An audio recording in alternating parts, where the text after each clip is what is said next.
So there is a specific kind of tiredness and exhaustion that comes from being a sane person between two parties of people who are about to do something really stupid.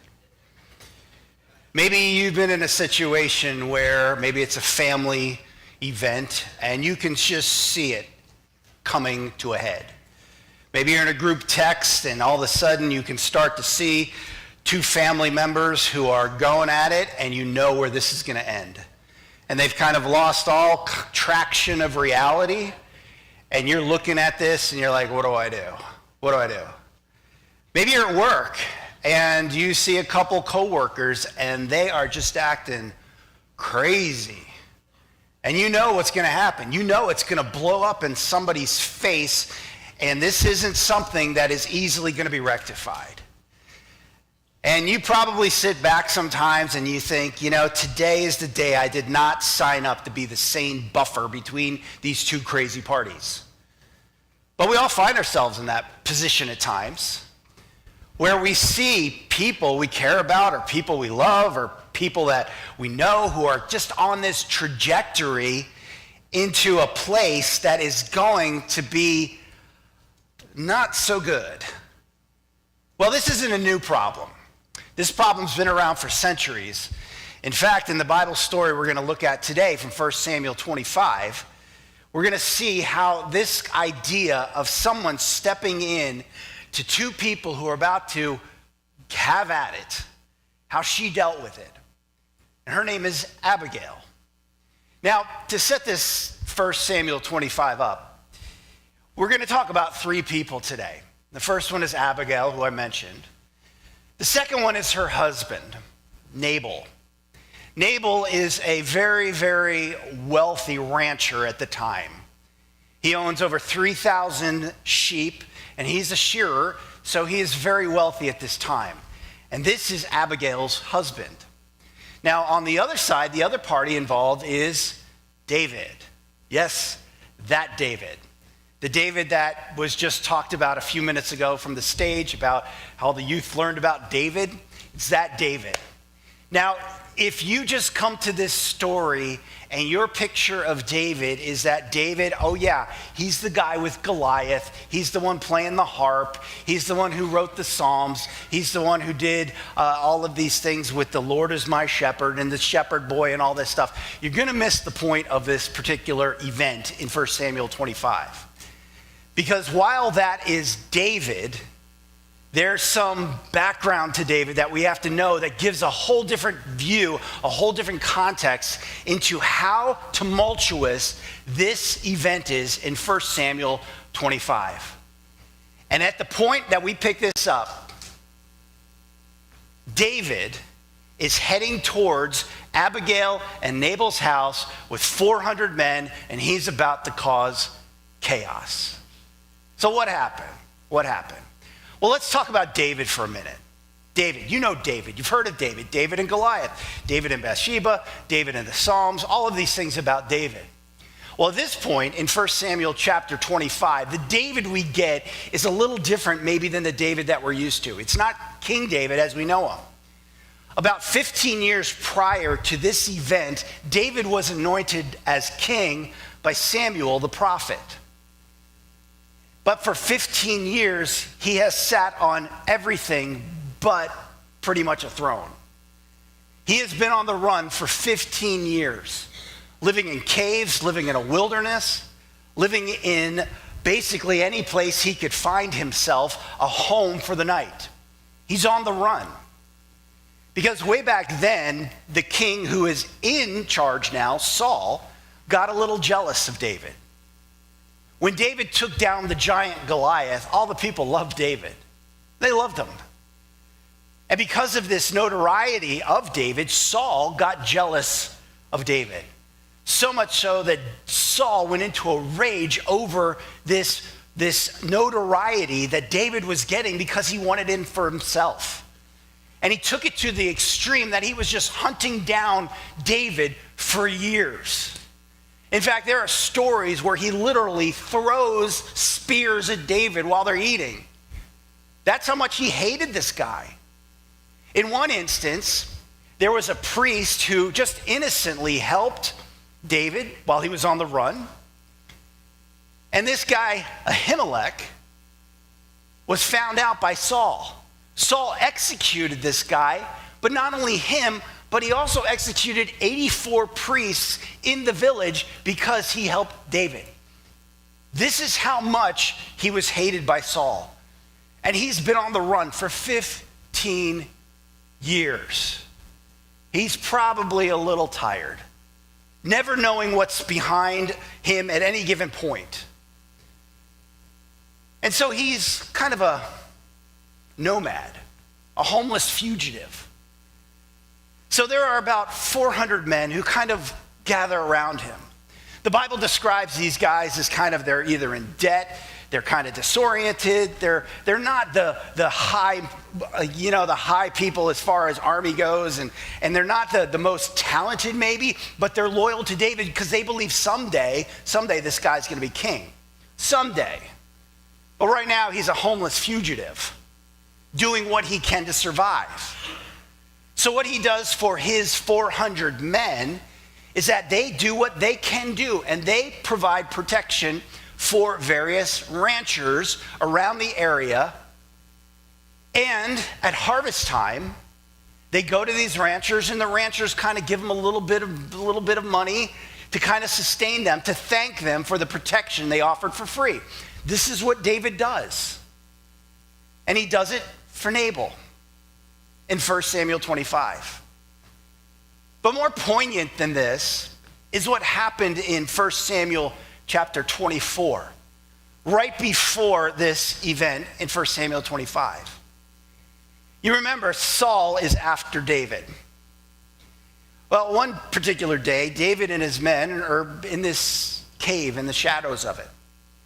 Saul wanders in to do his business. While he's doing his business, David has the opportunity to take care of all of it, because he can sneak up behind Saul and basically take him out, right? But instead, what he does is he executes this immense amount of restraint. And he takes his knife or sword and just cuts a piece of his robe off while Saul is doing his business. When Saul goes out, David confronts him and says, look, I could have taken you down, but I didn't. This is the restraint, all right? Remember the restraint that David has in 1 Samuel 24. He's been running from this guy for 15 years, always looking behind his shoulder, wondering what's going to happen. And he has the restraint not to kill Saul and to take care of all of his problems. This is who's walking into 1 Samuel 25.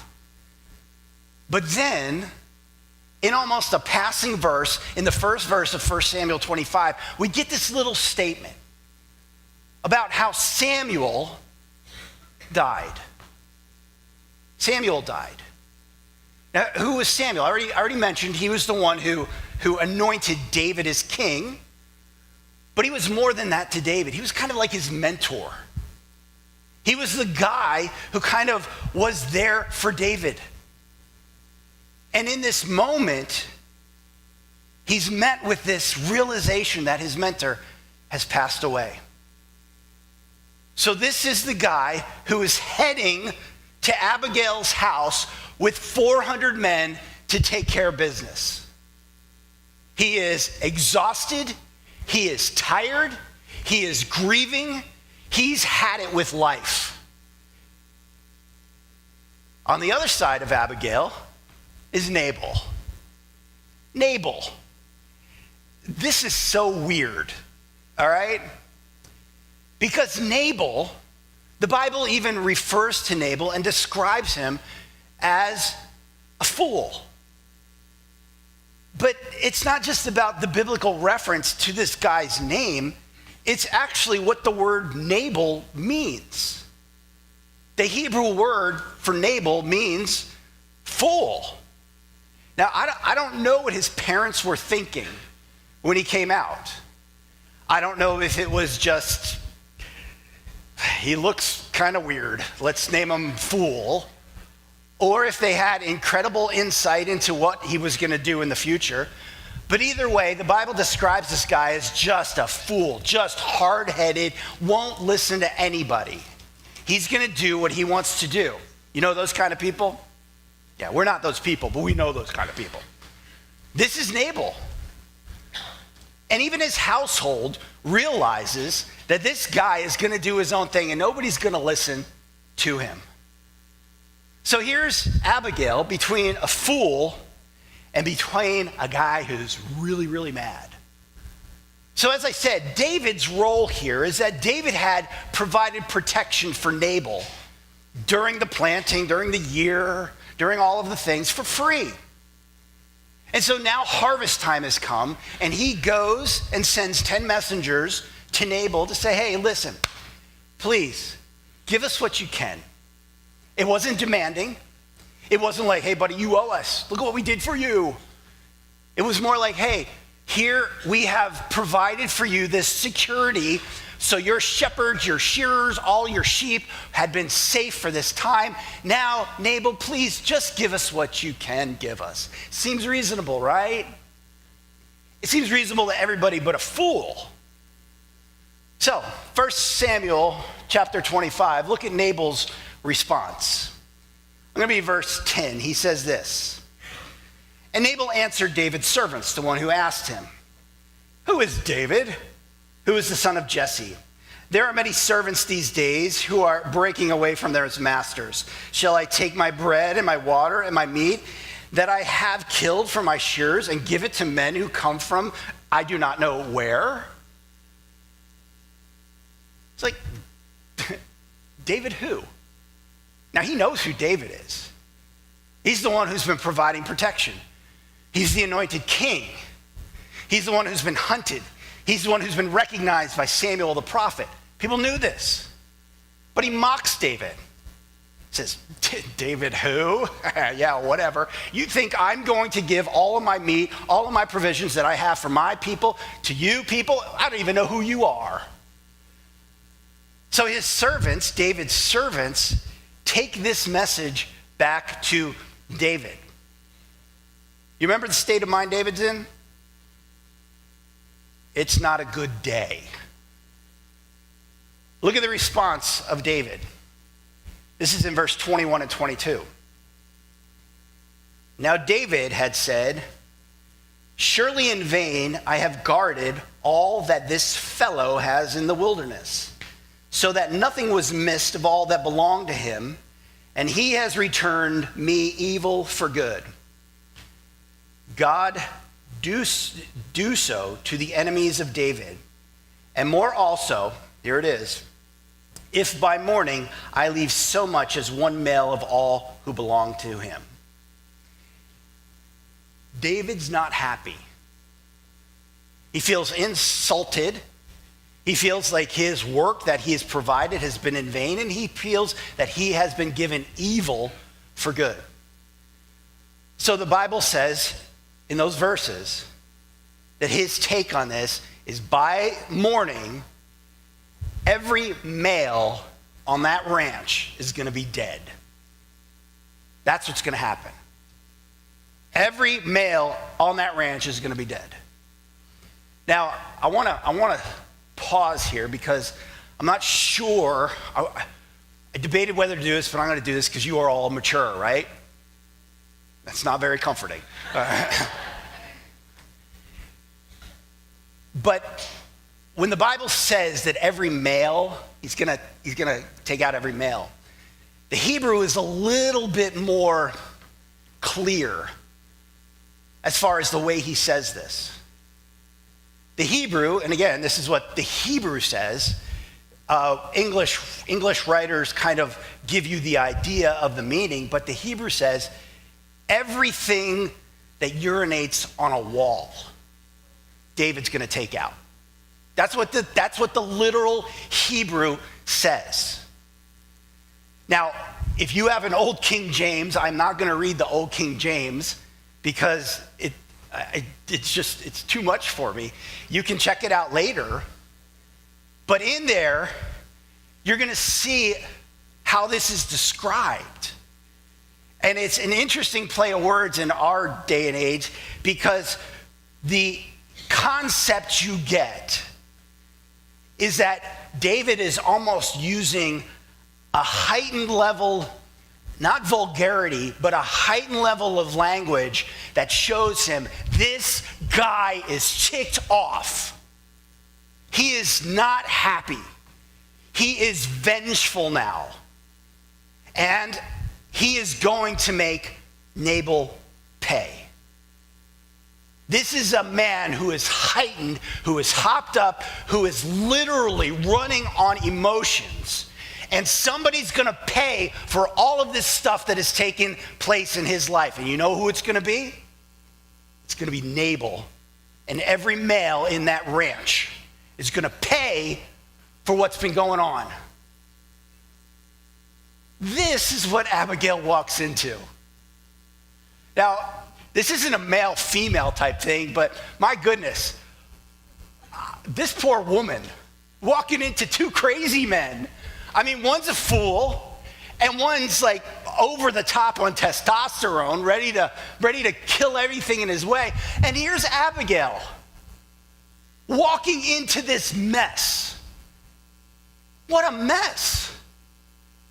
Because she can see it, much like you can see in your family texts, much like you can see in your work relationships. You know where this is going to end.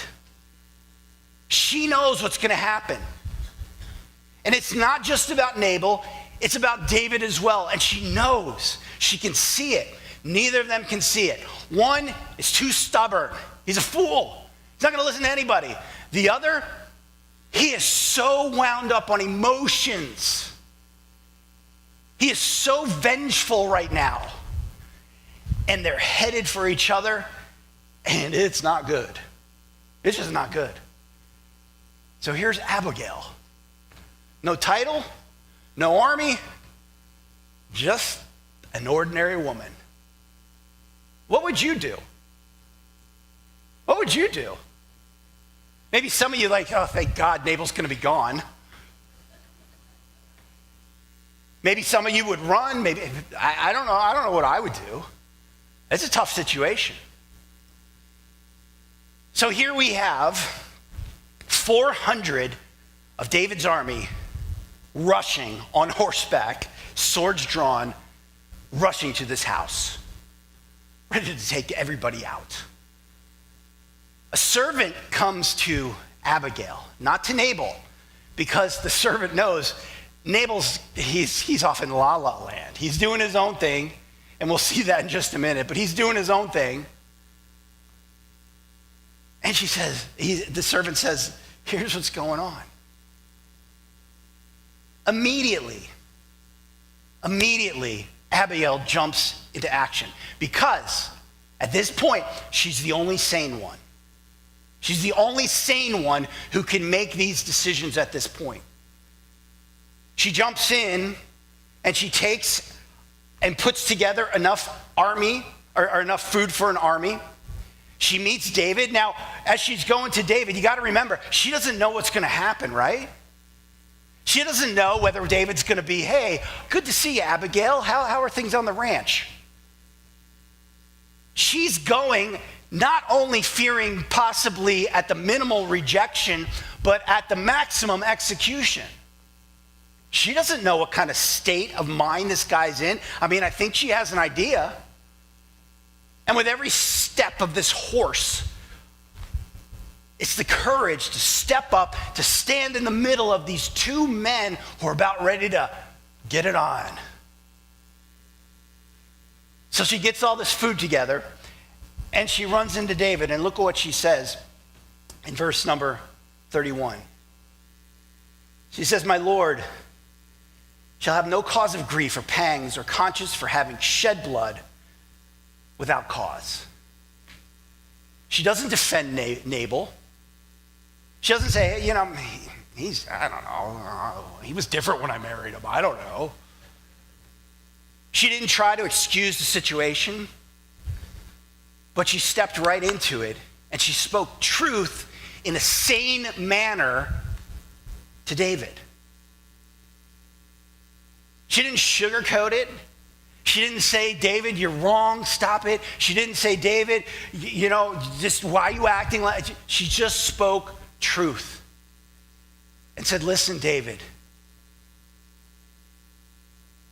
there's more at stake for you than to act irrationally by doing this deed right here. David responds in he responds and he says, blessed be the Lord in verse 32, the God of Israel, who sent you this day to meet me. She stood up, she stepped in, and all of a sudden, all of this chaos came to an end because of her courage. Because of the ability to step into this gap between a fool and emotions and speak the truth. David backs down, feeds his army. But what we see in Abigail is a woman with incredible wisdom, incredible sanity to be able to see what was happening, but not just keeping it all to herself, but the courage to step into it. Just for the next couple minutes, I want to talk about just some things we can kind of take from the story. But when you look at a story like this, you really kind of identify with one of the three characters. Hopefully none of you are Nabal. And to be honest with you, we're not going to talk to you if you are Nabal, because the Bible says that Nabal won't hear anything I say anyway. So if you're Nabal, sorry, good luck. All right. The rest, most of us are either going to fit into the scenario of Abigail, where we find ourselves between the sane one, between two crazies, or we're going to find ourselves in the situation where we're kind of David. We're kind of David hopped up on these emotions. So I want to keep those things cognizant in your mind, because there's a lot to gain from the wisdom of Abigail that kind of not only shows a light into how to step into the gap, but also when we're the one who needs to kind of get our act together. So let me give you three things real quick. The first one's going to come up on the screen, and it's just this.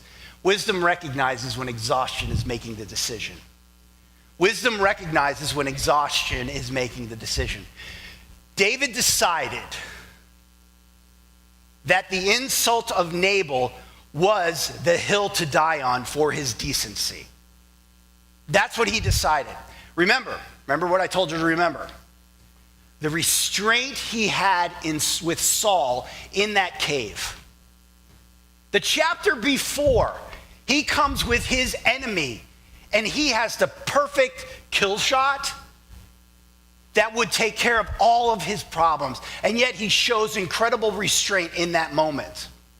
A chapter later, somebody says, David who? And he's ready to strap it on and take it down and take these people out. You see, what Abigail saw was the realization that who David was in this moment was not the real David. It was a David who was filled with exhaustion, who was filled with grief, who was tired of running, who felt guilt, who felt all of these things rolled up into one. And finally, when it came to this insult, it was finally the straw that broke the proverbial camel's back. But rather than Abigail coming in and saying, hey, listen, you're wrong, get yourself together, all of these, she understood the emotions of it. She understood what was happening. She understood the exhaustion of it. And what she did was she broke the exhaustion by bringing something that provided a sense of relief. It didn't fix everything, but it provided a sense of relief. She brought all of this food to them. Maybe they were hungry. Maybe they were angry. Maybe they were hangry. Maybe all of these things were going on. But she broke it. She broke it to the point where she was able to create space so that David could recognize in himself, oh my goodness, this really isn't about Nabal. Yeah, it's aggravating, right? Yeah, it's frustrating. Yeah, it kind of ticks me off a little bit, but to wipe out every male in that ranch, maybe a little excessive. Maybe just a little bit. However, when you link it back to everything for 15 years this guy has been through, something's got to give. And this was the point where it gave. You may be seeing people in your life who are acting crazy. Before you realize and before you think, oh man, they're just jerks and they just don't take it all personal, you might want to look a little deeper. Because what I've noticed in my life is that everybody's got a story. Everybody's got pain. Everybody's got disappointment. Everybody's got things behind themselves. And it leads to this point where we look at them and we're like, what is wrong with you? And it's not about the thing. You ever been in a situation like this? For me, now granted, I wasn't about to kill 400 or a ranch of people, but for me the other week, where David had the insult, for me it was the garage door. The garage door. It wouldn't work right. Now, in and of itself, it's a garage door. But the level of emotion that got to me pointed back to something much deeper than a garage door. And if you want to make a mistake in life, and if you want to make a bad decision in life, make that decision while you are hopped up on your negative emotions. Abigail saw this. Abigail realized that David's decision at this point was going to affect everything. And what she did was provide space to be able to step back and look at it calmly. If you're in a position where you're dealing with people, they may or may not listen to you. Fortunately, David listened to her. But you don't have to condone it. You don't have to excuse it. But sometimes it's just good to give people the grace. Say, hey, listen, let's just take a time out. Maybe just tell me what's going on, what really is going on, because the way you blew up there, it seemed like there's something going on. And if you're in this position like David was, maybe it's time just before you jump in to back up a little bit, to take some time to evaluate what is it that is driving me to this point that everything is ticking me off to a level that is a little bit above normal. You know the one that gets me? And I'm going to bring some of you into it too, because I don't think it's just me. I'm tired of just saying everything's me. Some of you too. All right. Driving. Enough said? Yeah. I know when somebody does something and, I want to get the sword, it's something else. Because this in and of itself doesn't warrant that response. But wisdom is able to see that when we're at that heightened level of action and we're at that heightened level of retaliation, there's something deeper going on. The second thing to realize is that wisdom knows when to interrupt momentum before emotion becomes action. In verse 18, it talks about how Abigail made haste. She made haste. Because once this stuff starts rolling, sin really can get in high gear very fast. And if we see somebody who is going down that road very fast, it's hard. But sometimes it's what we do, what we should do for people that we care about and we love. To say, listen, where you're headed right now is going to materialize into something much bigger. Because the momentum here is that it started with an insult, which probably led to a thought, which then led to a plan, which then eventually was going to lead to an action. And as we'll see in a moment, the action would have devastated not just Nabal, but David as well. And so Abigail steps in and she stops the momentum. When we're in this place, when we're in this state, our minds can run wild with plans, with ideas, with false realities about what life is really about. Wisdom says you need to stop the momentum because, let's face it, even in here today, a comment could turn into a thought based upon a perspective that maybe isn't rooted in reality, which leads to more thoughts, which leads then to a action, which then leads to a breaking of a relationship. You see, momentum starts happening. And if you're in a place, there's like the two sides of this. If you're in a place where something happens, a healthy community is able to speak in and out of these things. To be able to speak into relationships and to be able to be spoken to about relationships. If all we do is we live our lives and saying, nobody bother me, get away from me, nobody bother me, there's no way that we can in a healthy manner produce a kind of community that elevates us to where we can deal with these kind of things. The worst thing that can happen is when momentum gets going in our lives, just pretend like it's no big deal and to keep it to ourselves. David, fortunately, was open to Abigail's realization, because he knew that sin usually isn't brought on by a calamity. It's just not usually pops out of nowhere.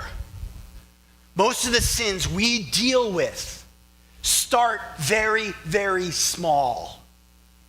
And they're germinated, and they're kind of grow, and we feed them. And the momentum starts to go and go and go. And especially if we're in a vulnerable emotional state.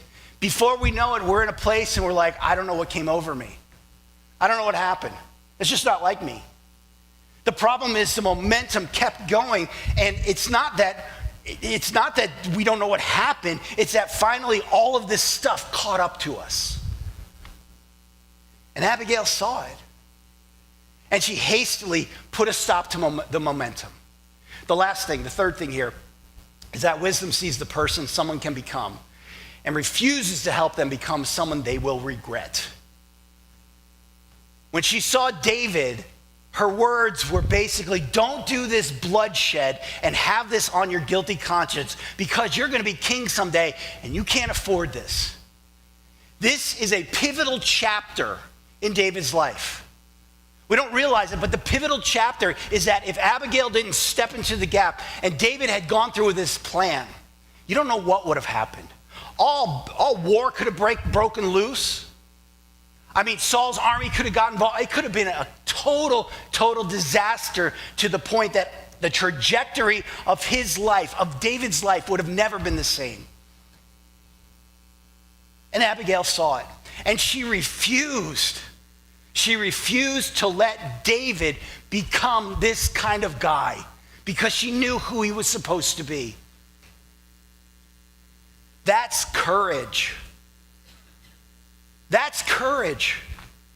I hope you come to your life with the willingness to want people to speak into your life, to not allow you to continue to be the kind of person you will regret.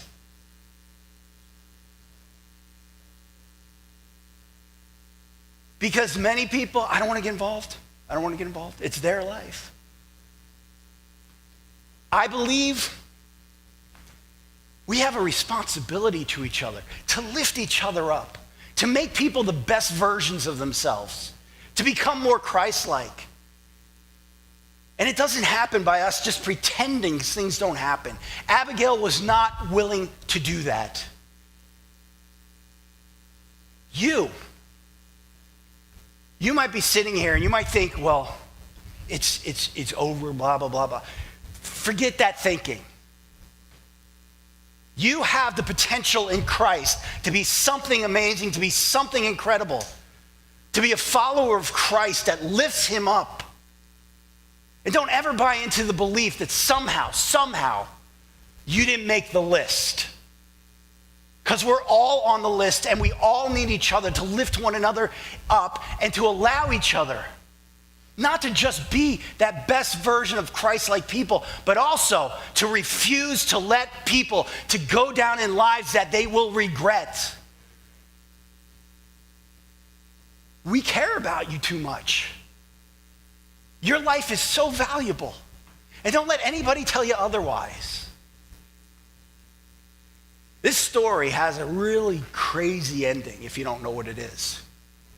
Some of you know because you're laughing, but look in verse 36 through 30. I'm just going to read it kind of.